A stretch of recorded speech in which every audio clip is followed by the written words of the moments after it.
Hello everybody, welcome back to my channel. My name is Dhanu and I've completed my MBA from TAPI Management Institute Manipal, and now I've begun my corporate journey. So if you're new here, let me quickly tell you what all to expect from this channel. Here on this channel we talk about MBA life and take up questions about that. I also show life after MBA, my corporate journey, my work travel, tidbits here and there, whatever areas or places I explore, and I take you along. If any of this interests you, well, let me tell you, you are home. So please consider taking a moment to subscribe to the channel, and it would really mean a lot to me. But without any further ado, let's get started with today's video.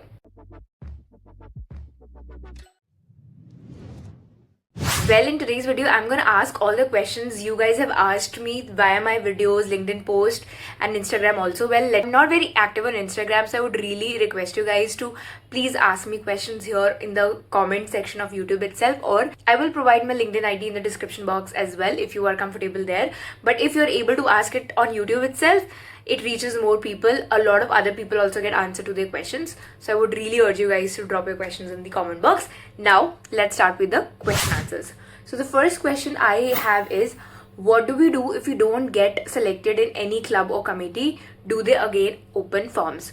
So I think this question is from someone who's currently studying at TAPME. Let me tell you about clubs and committees at TAPME in general, so that somebody who's very new to this college or is considering TAPME knows about clubs and committees. So there are tons number of clubs and committees, like 20-30 plus. मेरा number count गलत हो सकता है, बहुत सारी clubs और committees है.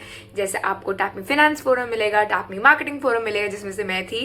वैसे ARC है, alumni relation committee, which is common across all the MBA colleges. एक स्पोर्ट्स कमेटी है which is again very common.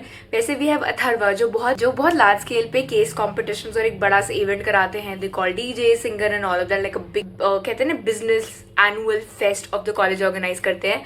Atharva वो है. वैसे we have CCT which is case comp committee. Similarly we have Samnidhi जो कि एक ऑर्गेनाइजेशन की तरह काम करती है, जिसमें जो लोग होते हैं, मेंबर्स होते हैं, उनको एम्प्लॉइज कहा जाता है, and they take care of a good amount of fund which they raise from the children itself from their batch. Cult com होता है जो कि बहुत सारे डिफरेंट ऑर्गेनाइज करवाती है एक्टिविटीज, जैसे कुछ फेस्टिवल हो गई, लोहड़ी हो गया या क्रिसमस हो गया, या फिर आप एज अ फ्रेशर आते हो, आपकी फ्रेशर पार्टी ऑर्गेनाइज कराते हैं, आपकी फेयरवेल पार्टी ऑर्गेनाइज कराते हैं. तो that is taken care by CultCom. Similarly, we have welfare committees for students की you need some help from hostel, या फिर आपको कुछ हेल्प चाहिए मेस फूड में या कुछ भी. सो योर गेट फैसिलिटी में एंट्री के वक्त, एग्जिट के वक्त, तो वेलफेयर ये सब चीज़ों का ध्यान रखते हैं. इसके अलावा welfare also is responsible for organizing different events across college. तो वो CultCom और वेलफेयर में काफ़ी हद तक डिवाइड हो जाता है. Similarly we have SEC, student executive council. तो SEC जो है इज द सेंट्रल बॉडी जो कोऑर्डिनेट करती है बाकी क्लब्स एंड कमेटीज से. तो वो भी आप देख सकते हो. बेसिकली SEC में जनरली CRs जो होते हैं क्लास रिप्रेजेंटेटिव, वो पार्ट होते हैं. वो टीचर्स के साथ कोऑर्डिनेट करना, जो भी वर्क फ्लो है विद स्टूडेंट्स मेंटेन करना, और साथ के साथ बाकी क्लब्स एंड कमेटी से इंटरैक्ट करना, इवेंट्स ऑर्गेनाइज करवाना, वो सब रहता है. So this is pretty much about clubs and committees. अगर आपके दिमाग में कोई स्पेसिफिक कमेटी है जो शायद मैंने कवर ना किया हो सकता है मैंने ना कवर किया हो, तो please feel free to drop in the comment box. But coming to the question कि क्या होता है अगर आप किसी क्लब और कमेटी में सेलेक्ट नहीं होते एंड क्या फॉर्म्स ओपन होते हैं. Well yes, if you have already applied for some clubs and committees, you gave interviews and you did not see your name, well don't be disheartened. There are like a high chances कि next year they do open forms, but वो बहुत occasional रहता है. Secondly, I personally feel कि बहुत ज़रूरी नहीं होता है कि आपको क्लब एंड कमेटी का पार्ट होना ही होना है. See, if you become a part, nothing like that, because you get to interact with a new set of people apart from your regular set of people जो आपको आपके class में मिलते हैं. तो एक आपको डिफरेंट ग्रुप बन जाता है, डिफरेंट फैमिली नेटवर्क बन जाता है. वो भी ज़रूरी नहीं होता है कि बनेगा कि नहीं बनेगा. कुछ क्लब्स कमेटीज एक्टिव होती है जिनका बॉन्डिंग अच्छा हो जाता है तो बन भी जाता है. तो वैसा रहता है. तो एक ये कि गुड नेटवर्किंग, दूसरा लर्निंग एक्सपीरियंस ऑफ कोर्स रहता है. अगर आपने कभी भी अपने अंडरग्रेड में क्लब एंड कमेटीज में पार्टिसिपेट नहीं किया, so it is going to be a very good experience for you. But अगर आपको लगता है कि आपने अंडरग्रेड में बहुत क्लब्स एंड कमेटीज ऑलरेडी किया हुआ है, अपने इवेंट्स ऑर्गेनाइज करवाए हुए हैं, अपनी चीज़ें करी हुई हैं, so it doesn't really make a difference. And even if आपने नहीं किया हुआ अंडर ग्रेजुएशन में and still you couldn't convert a committee, club और committee in college, doesn't really matter.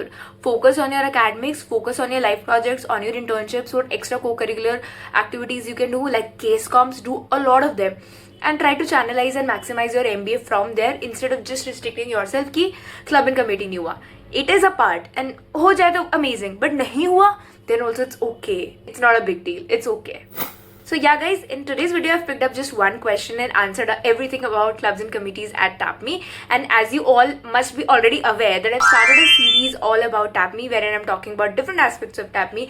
जहाँ पे मैंने hostel, infrastructure, placements, food इन सब के बारे में already बात कर ली है अपने चैनल पे. अगर आपने वो वीडियो चेकआउट नहीं किया तो मैं यहाँ पे लिंक कर दूंगी यहाँ या फिर यहाँ आप जाके प्लीज चेकआउट करिएगा. And if you think I've missed out any question, I would be really happy to come back and help you guys. So don't forget to drop it in the comment section and I will see you in the next one. जाने से पहले please subscribe कर देना. Okay bye.